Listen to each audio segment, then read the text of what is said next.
in the young age, usually the mothers, brothers, the uncles take the responsibility of making the boys swim in the home well, teaching swimming. It's a village hobby during the vacation. And of course, I grew up with a large number of cousins. If you see all my young age photographs, childhood photographs, it will always be a large group. Because two reasons.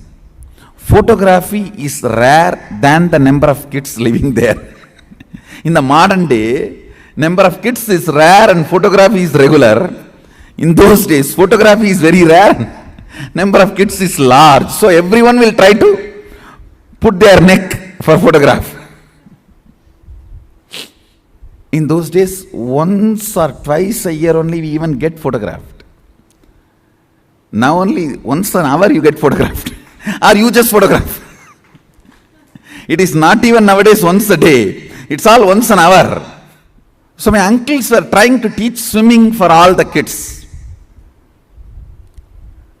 The village farmhouse, my grandfather's favorite village farmhouse,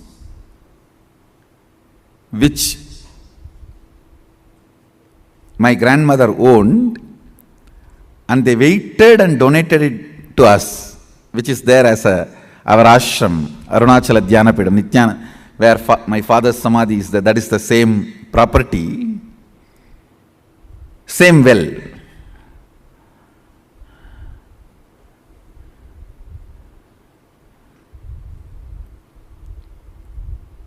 So all the uncles, they sit around and they drop one by one each kid and help that kid to swim. They will actually tie that bottle gourd shell on the stomach with a thread, and also they will tie a rope in the hip and hold that so the child doesn't get drowned. It's a village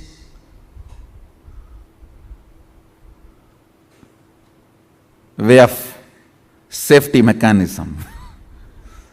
And they were trying to throw every kid. When they were trying to put me, I said, no, I am a sannyasi. I am not supposed to swim. In Shastras, there is an instruction that sannyasi is not supposed to swim or light fire for cooking. Some of those. And we do not know why they created. In those days, all the risky things sannyasis were asked to avoid, because the sannyasis are very rare species. They were teasing me that because I am afraid to swim, I am using this as instruction. I looked in, I saw my cognition was so clear. There was no powerlessness. There was no fear.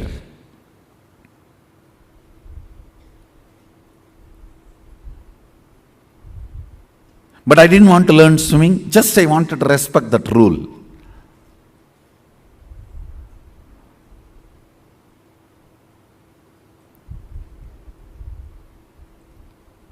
Of course, there was a discussion there.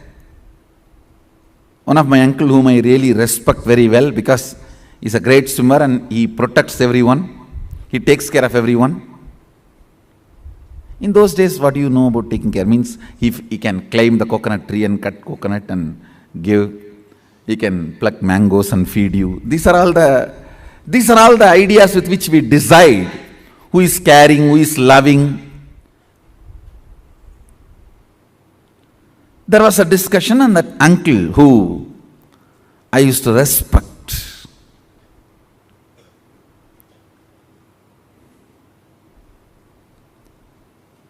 he was debating about marriage and sannyas and advising me, you should not think you are a sannyasi now itself, you should see life and get married and all that. Fortunately, Before him, I was already consolidated by Yogananda Puri. Understand? Because he has already consolidated my cognition, my depth. No question of even argument. Understand? Anything about which you don't even argue is your depth. Even if there is a scope for argument, it is only your length or breadth, not depth. I was fortunate enough, I was already consolidated in my depth by Yogananda Puri. Not even argument.